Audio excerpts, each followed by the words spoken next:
Your best part as you said your marriage life right. ఇప్పుడు మీరు ఏం చేసినా మీ వైఫ్ ప్రతిదానికి సపోర్ట్ చేస్తుందా? లైక్ ఈ యాక్ట్ చేయకుంటే బాగుండేది, ఈ యాక్ట్ చేస్తే ఇంకా బాగుంటుంది అని సజెషన్స్ ఇస్తారు కదా. Like also adding on point, suggestions ఇస్తారా? ఇంకా ఇలా చేయండి, ఇలా చేస్తే ఇంకా బాగుంటుంది, ఈ జనర్లో ట్రై చేయండి అని చెప్పేసి. సజెషన్స్ ఇచ్చిద్ది, తప్పకుండా ఇచ్చిద్ది. నువ్వు సరిగ్గా చేయట్లేదురా అంటది. రోజు చూస్తారా మీరు చేసిన యాక్ట్ సీరియల్? లేదు, రోజు చూడదు. తనకు కుదిరినప్పుడు చూసిద్ది. చూసినప్పుడల్లా ఇక్కడ బాగాలేదు, నువ్వు ఇది చేసుకో అని చెప్పిద్ది. సజెషన్స్ అయితే ఇస్తుంది తప్పకుండా.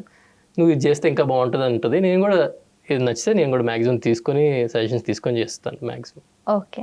మా డాడీ కూడా చెప్తారు, అందరూ చెప్తారు. అంటే మా డాడీ మా ప్రేరణి ఇద్దరు కలిసి చెప్తారు కాబట్టి చూసింది తీసుకొని అంటే నేను పాజిటివ్ గానే తీసుకుంటాను. వాళ్ళు పాజిటివ్, అంటే నేను పాజిటివ్ గా రియాక్ట్ అయ్యానో లేదో వాళ్ళకి తెలియదు. అంటే వీడు వింటాడా లేదా అనేది డౌట్ వాళ్ళకి. నేను వింటాను, విని దాన్ని ఆచరణలో పెట్టడానికి చూస్తాను, వర్క్ చేయడానికి చూస్తాను. వాళ్ళు ఏంటంటే వీడు విన్నట్లేడేమో అనుకుంటారు.